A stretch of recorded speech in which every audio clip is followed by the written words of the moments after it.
Okay, सो हमारा जो next topic है that is equipotential surface. Equipotential surface क्या होता है कि ना ये एक इमेजिनरी सरफेस होता है, ठीक है, इमेजिनरी सरफेस होता है जिस पे हर एक पॉइंट पे, जिसके हर एक पॉइंट पे क्या होगा, वोल्टेज जो है ना, वोल्टेज या पोटेंशियल अपने बोले, पोटेंशियल क्या होगा, सबका सेम होगा। लेट्स से कि अगर ये हमारे पास एक सरफेस है, ठीक है, ये नोटबुक है, नोटबुक का एक अपने ये वाला पार्ट लेते हैं, एक पेज लेते हैं, तो ये पेज पे, ठीक है, ये पेज पे क्या होगा, हर एक पॉइंट का जो पोटेंशियल होगा वो सेम होगा। दैट इज़ अगर मान लो एक पॉइंट का पोटेंशियल 5 वोल्ट है तो हर एक पॉइंट का पोटेंशियल क्या होगा, 5 वोल्ट ही होगा, ठीक है।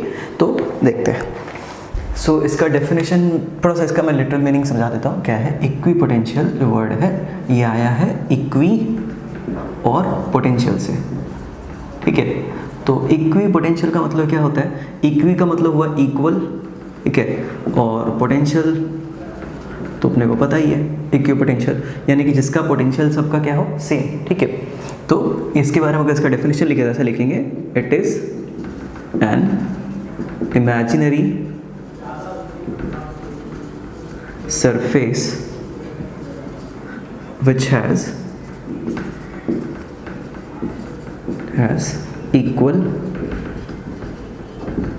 potential at each point, बस,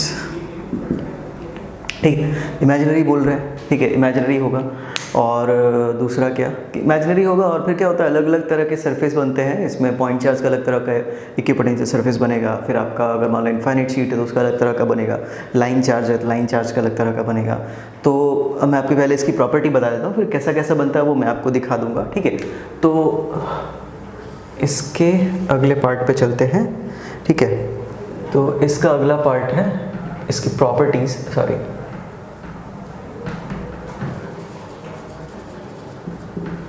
प्रॉपर्टीज ऑफ इक्विपोटेंशियल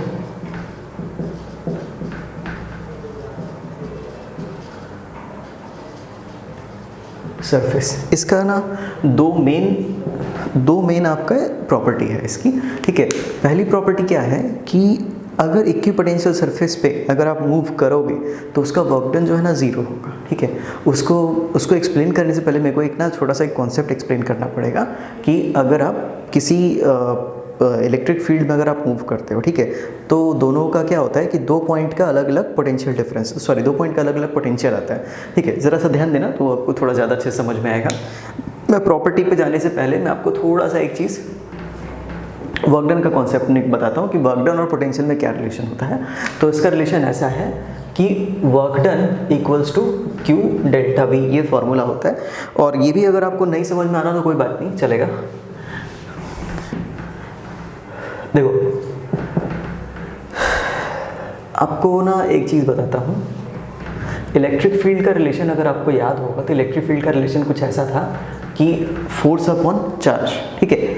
तो उसमें क्या था कि हमने क्या बोला था इलेक्ट्रिक फील्ड में कि फोर्स पर यूनिट चार्ज जो होता है ना, एक कूलम पे लगने वाला जो फोर्स होता है उसी को हम इलेक्ट्रिक फील्ड कहते हैं, ठीक है। उसी तरह से इलेक्ट्रिक पोटेंशियल जो था, बोला था कि एक कूलम को लाने में जो वर्क डन करना पड़ता है वही आपका क्या होता है, पोटेंशियल होता है, ठीक है। तो हमने 1 कूलम चार्ज को, उसका डेफिनेशन मैंने ऐसा लिखवाया था कि अब ऐसे इस तरह से बताया था कि एक कूलम चार्ज को इन्फिनिटी से किसी गिवन पोजीशन तक लाने में जो वर्क डन करना पड़ता है वो आपका पोटेंशियल होता है, ठीक है।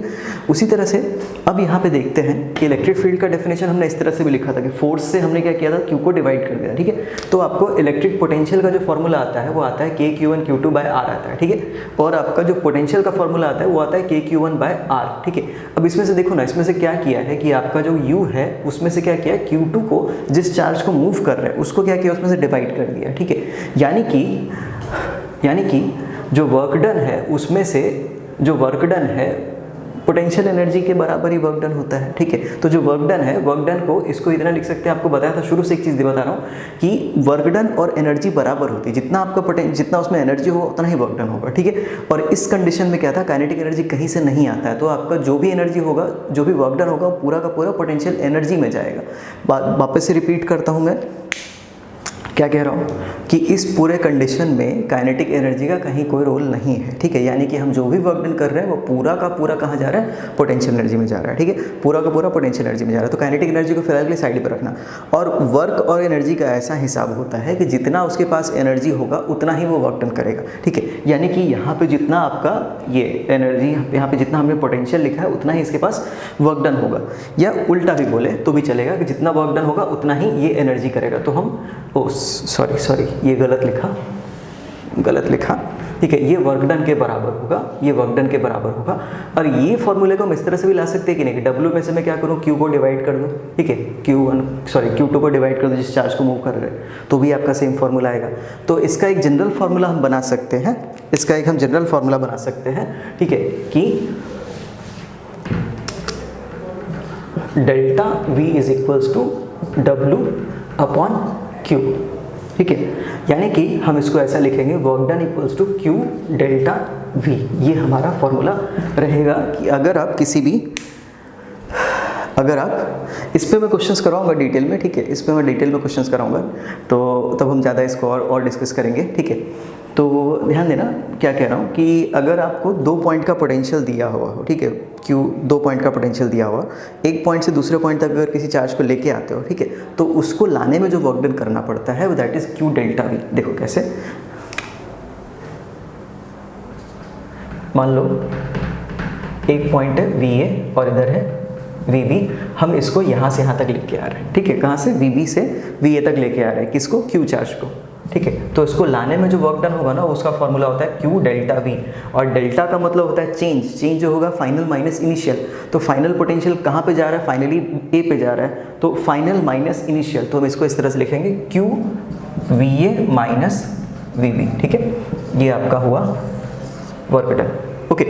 अब मेरा जो पहला प्रॉपर्टी था इसका, potential of properties of equipotential surface, में ऐसा बोला था कि आप इक्विपोटेंशियल सरफेस पे कितना भी मूव करो, ठीक है, इक्विपोटेंशियल सरफेस पे कितना भी मूव करो, ये मान लो कि हमारा इक्विपोटेंशियल सरफेस, इसको मैंने माना था कि ये इक्विपोटेंशियल सरफेस है, इस पे इसका भी एक पॉइंट का जो पोटेंशियल हो कितना है, 5 वोल्ट है, इसका भी पोटेंशियल 5 वोल्ट है। यहाँ से यहाँ आओगे तो पोटेंशियल डिफरेंस कितने का होगा, यहाँ का भी 5, यहाँ का भी 5, 5 माइनस 5 0, ठीक है। तो आपका डिफरेंस कितने का है, 0 का है, ठीक है। अगर आपका पोटेंशियल डिफरेंस ही 0 का है तो यानी कि ये वाला टर्म आपका 0 हो गया, तो टोटल वर्क डन भी क्या हो जाएगा, 0 हो जाएगा। तो यही हमारा इसका प्रॉपर्टी है कि इक्विपोटेंशियल सरफेस पे अगर आप मूव करोगे तो आपका जो ये क्या कहते हैं, जो वर्क डन है वो आपका 0 होगा, ठीक है। तो इसकी प्रॉपर्टी ये एक बार आप नोट कर सकते हो, चाहे तो इसका स्क्रीनशॉट ले लो, ठीक है। मैं इसका डेफिनेशन एक बार लिखवा देता हूँ, इसका स्टेटमेंट एक बार लिखवा देता हूँ, इसकी सेकंड जो प्रॉपर्टी है वो क्या है, ठीक है, ओके। देखो, तो अभी मैंने इसका एक्सप्लेन किया कि ये किस तरह से इक्विपोटेंशियल सरफेस आपका किसी भी 2 पॉइंट के बीच में अगर हम मूव करते हैं किसी चार्ज को, तो किस तरह से उसका जो वर्क डन है वो निकलता है, ठीक है। वर्क डन का फॉर्मूला Q डेल्टा V कैसे आता है वो हमने बताया, ठीक है। अभी आपको बता रहा हूँ कि वही वर्क डन अगर मैं इस पर करने की कोशिश करूँ, वही अगर मूवमेंट मैं इक्विपोटेंशियल सरफेस पे करने की कोशिश करूँ तो हमारा वर्क डन 0 आएगा। कैसे, सो देखते हैं। देखो, इसका स्टेटमेंट मैंने बोला था, स्टेटमेंट यहाँ पे ध्यान देना, स्टेटमेंट मैंने लिखवा दिया है, work done in moving a point charge from one position to another position on equipotential surface is 0, ठीक है। ये 0 होता है। अब वर्क डन का फॉर्मूला क्या होता है, Q डेल्टा V, ठीक है। वर्क डन का फॉर्मूला भी पता है आपको, डिराइव करके बताया कैसे आता है Q डेल्टा V, ठीक है। तो work done equals to Q delta V है। अब लेट्स से कि हमारे पास मान लो कि ये एक इक्विपोटेंशियल सरफेस है, यहाँ का VA है और यहाँ का VB है, ठीक है। ये किसी का इक्विपोटेंशियल सरफेस ऐसा बनता है, ठीक है। तो यहाँ पे अगर मैं इसके निकालने की कोशिश करूँ, अगर ये इक्विपोटेंशियल सरफेस है तो इसका वोल्टेज कितना होगा, V होगा, इसका भी कितना होगा, V होगा, कुछ मान लेंगे 5 वोल्ट 3 वोल्ट कुछ भी मान लेंगे, Q, और इधर का V माइनस V, ये कितना हो जाएगा, 0 हो जाएगा, ठीक है। V minus V 0, 0 into anything 0, तो आपका वर्क डन जो होगा वो क्या आएगा, 0 आएगा। किसी भी इक्विपोटेंशियल सरफेस जब हम मूव करते हैं तो आपका जो वर्क डन आता है वो 0 आता है, ठीक है। ये चीज़ आप ध्यान में रखना, ठीक है। ये पहला प्रॉपर्टी बहुत काम का है, कई बार इसमें से मतलब लॉजिकल क्वेश्चन बनते हैं जेईई वगैरह में, ठीक है। तो ये आपका फर्स्ट प्रॉपर्टी होगा, ठीक है। फिर आगे बढ़ते हैं नेक्स्ट पॉइंट पे, ओके। जो हमारा नेक्स्ट प्रॉपर्टी है इसका, वो ये कहता है कि आपका इलेक्ट्रिक फील्ड लाइन और इक्विपोटेंशियल सरफेस जो होते हैं वो परपेंडिकुलर होते हैं, ठीक है। देखो कैसे, पहले तो आपको ये चीज़ तब ज़्यादा समझ में आएगी जब आपको ये पता चलेगा कि आपका electric field lines electric potential आपका जो इक्विपोटेंशियल सरफेस है ना वो बनता कैसे है। ठीक है, देखो कैसे। लेट्स से कि ये एक पॉइंट चार्ज है। ठीक है, पहले एक बार ये समझ में आ जाएगा तो अगला भी प्रॉपर्टी समझ में आ जाएगी कि ये कैसे कह रहा है। ओके, ये एक पॉइंट चार्ज है और इसका ना इक्विपोटेंशियल सरफेस हमें बनाना है। तो इक्विपोटेंशियल सरफेस कैसा बनेगा कि जिसका हर एक पॉइंट का पोटेंशियल क्या हो, सेम हो। ठीक है, अब ऐसा करते हैं कि पॉइंट चार्ज का इलेक्ट्रिक पोटेंशियल का फॉर्मूला होता है KQ/R। इसमें से K कांस्टेंट है, Q कांस्टेंट है, जो चेंज होगा वो होगा R। ठीक है, यानी कि लेट्स से कि अगर मान लो एक काम करते हैं, चलो ये हमारा पेन है, पेन का जो पेन का जो पॉइंट है ना उसको मान लेते हैं यहाँ पे पॉइंट चार्ज। ठीक है, लेट्स से कि यहाँ पे कुछ चार्ज रखा है तो ये पॉइंट चार्ज जैसे बिहेव करेगा। ठीक है, या तो फिर कुछ ऐसा छोटा सा ले सकते हैं जो जिसका यहाँ पे मान लेते हैं कि पॉइंट चार्ज है। ठीक है, अब यहाँ से R डिस्टेंस पे यहाँ पे लेट्स से देखो इधर ध्यान देना, अगर मान लो इधर R से यहाँ पे मतलब इतने डिस्टेंस पे आपका क्या होगा कि मान लो कुछ डिस्टेंस ले लिए 5 सेंटीमीटर 6 सेंटीमीटर। ठीक है, तो वहाँ का वोल्टेज जो होगा कुछ होगा। लेट्स से अगर मान लो 5 सेंटीमीटर की दूरी पे इसका वोल्टेज आता है 2 वोल्ट, सॉरी इसका पोटेंशियल जो है 2 वोल्ट आता है। ठीक है, फिर थोड़ा ऊपर लेते हैं तो इसका पोटेंशियल मान लो उतना ही 5 सेंटीमीटर की दूरी पे लिया तो इसका पोटेंशियल वापस से आपका 2 वोल्ट ही आएगा, क्योंकि सारी चीज़ें कांस्टेंट है, सिर्फ हमारा R वेरी कर रहे हैं। ठीक है, तो यहाँ पे आप बोर्ड पे समझते जाना फटाफट। तो मान लो इसकी 5 सेंटीमीटर की दूरी पे लिया तो 5 सेंटीमीटर की दूरी पे इसका वोल्टेज आया 5 वोल्ट। ठीक है, यहाँ पे 5 सेंटीमीटर की दूरी पे बनाएंगे तो ये भी कितना आएगा, 5 वोल्ट आएगा। ठीक है, ये सॉरी 5 सेंटीमीटर की दूरी पे 2 वोल्ट, 5 सेंटीमीटर की दूरी पे 2 वोल्ट। ठीक है, ये आपका 5 सेंटीमीटर की दूरी पे 2 वोल्ट आएगा। यानी कि जब आपका हर 5-5 सेंटीमीटर की दूरी पे अगर हम रखते जाएंगे तो क्या होगा कि आपका 2-2 वोल्ट का आएगा। अब अगर हम उन 5 जितने भी हमारे जो पॉइंट्स ऐसे आए हैं जहाँ पे आपका डिस्टेंस क्या है 5 सेंटीमीटर का है, तो इस सबको अगर मैं बोर्ड पे ऐसा मिलाऊँ ना तो एक पूरा एक सर्कल बनेगा, है ना, ऐसा एक पूरा सर्कल बनेगा। ठीक है, और इस पूरे सर्कल पे हर एक पॉइंट का जो वोल्टेज आएगा वो क्या होगा, 2-2 वोल्ट ही आएगा। ठीक है, 2 वोल्ट आएगा, 2 वोल्ट आएगा, 2 वोल्ट आएगा। नाउ ये तो सिर्फ हुआ आपका 2D ऑब्जेक्ट की बात की हमने। ठीक है, जब आपका ये जो मेरे पास बोर्ड है आपका 2D ऑब्जेक्ट है, प्लेन है ना ऐसा। ठीक है, तो प्लेन है तो प्लेन पे तो आपका एक सर्कल ही बना सकते हैं। लेकिन लेट्स से कि अगर इसी पे मैं क्या करता, ऐसे ये मान लो पॉइंट चार्ज यहाँ पे है और पॉइंट चार्ज में मैंने ऐसा सर्कल बना दिया। ठीक है, बोर्ड पे ऐसा सर्कल बनाया, लेकिन उसी पे 5 सेंटीमीटर में आगे लूँ ऐसा। ठीक है, इस तरफ, ठीक है तुम्हारी तरफ, फिर 5 सेंटीमीटर थोड़ा सा ऊपर, फिर 5 सेंटीमीटर थोड़ा सा नीचे, ऐसे तो इधर भी एक ऐसा सर्कल बनेगा ऐसा। ठीक है, फिर इधर से 5 सेंटीमीटर ऐसे ऐसे ऐसे, तो पूरा एक स्फीयर बनेगा कि नहीं बनेगा। ठीक है, तो यानी कि पॉइंट चार्ज का जो इक्विपोटेंशियल सरफेस होगा वो आपका एक स्फीयर होगा। ठीक है, और वो कैसा होगा, कंसेंट्रिक स्फीयर होगा। उसका डिस्टेंस थोड़ा सा बढ़ा दो। ठीक है, डिस्टेंस थोड़ा सा बढ़ा देंगे क्या हो जाएगा, उसका वोल्टेज क्या हो जाएगा, कम हो जाएगा। 5 सेंटीमीटर पे हमारा वोल्टेज कितना 2 वोल्ट आ रहा था, उसको और थोड़ा बढ़ाते लेते से एक नंबर लेते हैं तो उसको थोड़ा सा और बढ़ाएंगे तो यहाँ पे क्या हो जाएगा, उसका वोल्टेज क्या होगा, 1-1 वोल्ट का मिलेगा, 1-1 वोल्ट का मिलेगा। ठीक है, और बढ़ाते जाएंगे तो क्या होगा, आपका वोल्टेज क्या और कम होता जाएगा। बट उन सबका पॉइंट इज कि सबका जो वोल्टेज होगा ना, सबका जो पोटेंशियल होगा, सबका सेम रहने वाला है।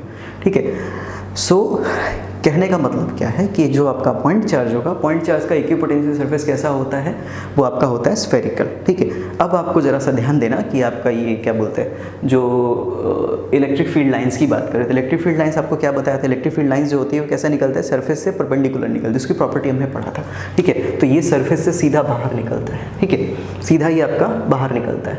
तो ये जो चीज़ है आपका आप ऐसे नोटिस करना, तो यहाँ पे जो आपका ये जो निकले के जो एंगल बन रहा है ये आपका इक्विपोटेंशियल सरफेस है। ठीक है, और ये आपका क्या है, इलेक्ट्रिक फील्ड लाइन है, दिस इज इलेक्ट्रिक फील्ड और ये आपका इक्विपोटेंशियल सरफेस है। तो इन दोनों के बीच का एंगल क्या है, 0, सॉरी इन दोनों के बीच का एंगल क्या है, 90 डिग्री। इनका वर्क डन 0 होगा। ठीक है, थोड़ा आगे पीछे हो गया, इनके बीच का एंगल कितना हो जाएगा, 90 डिग्री हो जाएगा। ठीक है, अच्छा एक चीज़ और, आपका ये था ना क्या बोलते हैं वर्क डन आपका देखो, वर्क डन का फॉर्मूला क्या होता है, F.dr होता है। ठीक है,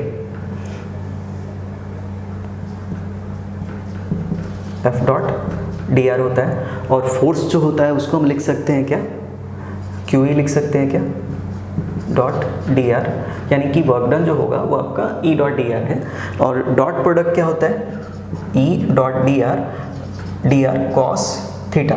और यहाँ पे इलेक्ट्रिक फील्ड और डिस्प्लेसमेंट वेक्टर, ठीक है, जो आपका लास्ट प्रॉपर्टी था, लास्ट प्रॉपर्टी पे एक बार वापस से जा रहा हूँ। लास्ट प्रॉपर्टी में क्या था कि इस पे जितनी भी आप मूव करो, क्या बोलते हैं, आपका इक्विपोटेंशियल सरफेस पे आप जितना भी मूव करो उसका वर्क डन हमेशा क्या आएगा, जीरो आएगा। ठीक है, तो क्यों, इसका एक और रीजन मैं आपको अल्टरनेट रीजनिंग दे रहा हूँ कि आपका जो इलेक्ट्रिक फील्ड है वो इस तरफ है। ठीक है, जो आप डिस्प्लेसमेंट होगा वो आप किसका सरफेस पे करोगे, तो इन दोनों डिस्प्लेसमेंट दोनों के बीच का एंगल कितना होगा, जीरो। ठीक है, इन दोनों के बीच का एंगल कितना हो जाएगा, जीरो हो जाएगा। ठीक है, सो अगर जीरो है तो ये आपका, अरे सॉरी, ओके, जो इसका फर्स्ट प्रॉपर्टी था ना इलेक्ट्रिक पोटेंशियल का, इक्विपोटेंशियल सरफेस का, कि इक्विपोटेंशियल सरफेस पे आप मूव करोगे तो उसका वर्क डन क्या होगा, जीरो। ठीक है, उसका मैं एक और एक्सप्लेनेशन आपको बता रहा हूँ। ठीक है, ऑल्टरनेट एक्सप्लेनेशन बता रहा हूँ ये वाले, इस वाले प्रॉपर्टी से, कि आपका इलेक्ट्रिक फील्ड और ये इलेक्ट्रिक फील्ड लाइन और ये जो इक्विपोटेंशियल सरफेस होता है दोनों परपेंडिकुलर होता है। ठीक है, तो उससे मैं आपको बता रहा हूँ वर्क डन क्यों जीरो होता है। ठीक है, तो वर्क डन का फॉर्मूला जो होता है, वर्क डन का फॉर्मूला होता है F डॉट dr होता है। ठीक है, और हमें पता है कि फोर्स जो है उसको लिख सकते हैं QE। ठीक है, ये इलेक्ट्रिक फील्ड के अंदर Q चार्ज रखा गया है, इसके इलेक्ट्रिक फील्ड के अंदर Q चार्ज रखा जाएगा तो उस पर जो फोर्स लगेगा दैट विल बी QE और डॉट dr। ठीक है, और दोनों के बीच का जो डॉट प्रोडक्ट है, डॉट प्रोडक्ट को हम क्या लिख सकते हैं, QE फिर dr और cos थीटा। ठीक है, ये आपका हुआ work done. Okay, sorry, work done scalar quantity है। अब यहाँ पे ध्यान देना कि आपका इलेक्ट्रिक फील्ड लाइन इस तरफ है। ठीक है, और इक्विपोटेंशियल सरफेस जो है आपका वो इस तरफ है। ठीक है, तो इन दोनों के बीच का एंगल क्या है, 90। ठीक है, तो यहाँ पे थीटा कितना ले लेंगे, 90, और अपने को पता है कि जो cos 90 कितना होता है, जीरो होता है। cos 90 जीरो, यानी कि जो ये है वो आपका, जो आपका वर्क डन है वो कितना हो जाएगा, जीरो हो जाएगा। ठीक है, वापस से रिपीट करता हूँ, क्या होता है, अगर कोई आपसे पूछे कि भाई आपका इसका वर्क डन जीरो क्यों होता है, तो अपने इसकी भी एक्सप्लेनेशन एक दे सकते हैं कि पूछा जाए कि इलेक्ट्रिक फील्ड इक्विपोटेंशियल सरफेस पर जब हम मूव करते हैं तो उसका वर्क डन जीरो क्यों होता है। उसका एक ऑल्टरनेट एक्सप्लेनेशन हम ये भी दे सकते हैं कि इलेक्ट्रिक फील्ड लाइन और इसके बीच का जो एंगल क्या होता है वो 90 डिग्री होता है, तो 90 डिग्री का वर्क डन क्या हो जाएगा, जीरो हो जाएगा। ठीक है, इसलिए ये जो चार्ज है इसके इक्विपोटेंशियल सरफेस पर हम किसी चार्ज को मूव कराते रहेंगे तो उसका वर्क डन हमेशा जीरो आएगा। ठीक है, ये आपका इसका एक्सप्लेनेशन होगा। तो हम आगे बढ़ते हैं। ठीक है, इसमें अभी ये बताने जा रहा हूँ कि आपको ड्रॉ कैसे करते हैं इक्विपोटेंशियल सरफेस। एक मैंने आपको ड्रॉ करके बताया। ठीक है, वापस से बताता हूँ एक। ठीक है, तो एक दो और एग्जाम्पल लेते हैं फिर आगे बढ़ते हैं। ठीक है।